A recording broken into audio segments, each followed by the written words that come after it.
Und wir schauen nun nach Polen, nach Kloczko, um genau zu sein, in Niederschlesien gelegen. Julian Stehle ist da weiterhin für uns. Julian, guten Morgen. Also wir haben ja gestern schon einen Eindruck davon bekommen, wie groß die Zerstörung bei dir ist. Geht das Wasser denn allmählich zurück und man sieht das wahre Ausmaß der Katastrophe?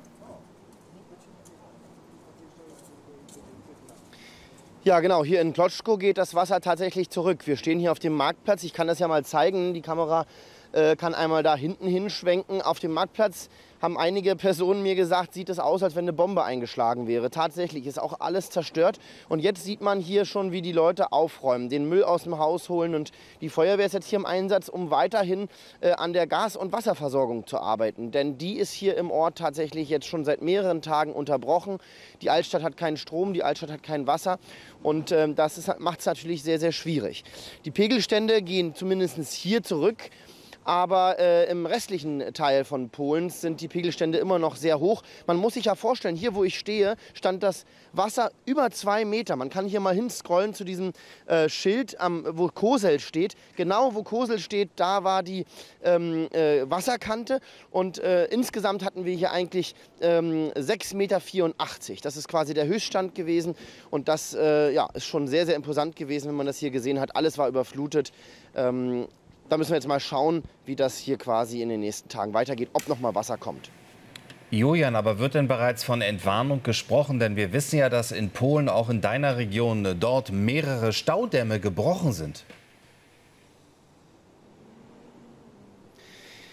Von Entwarnung kann hier nicht die Rede sein. Und wir selber sind jetzt gerade auch auf dem Weg nach Patzko. Patzko ist eine Stadt, die liegt ungefähr 20 Minuten von hier.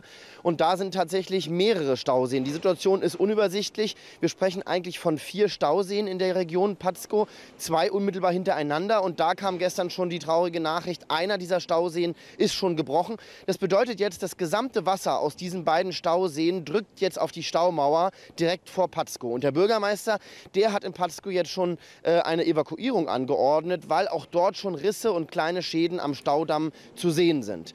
Katastrophal, wenn dieser Staudamm reißt, dann ist auch Patzko-Geschichte, denke ich. Also das Wasser stürzt direkt in die Stadt.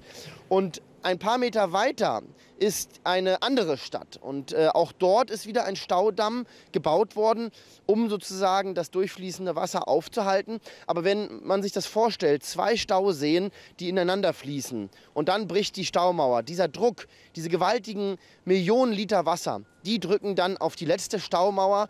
Und wie lange die dann standhält bei den Situationen, die Deiche sind ja durchgeweicht, das ist dann die Frage. Man hat es ja auf den Bildern im Beitrag gesehen, es ist gar nicht die Staumauer, die bricht, sondern die Deiche rechts und links daneben, die sind so weit aufgeweicht, dass die einfach sehr, sehr instabil sein können. Und wenn es da dann zu einem Riss kommt, dann spült das einfach weg. Und dann haben wir natürlich dort wieder die nächste Katastrophe.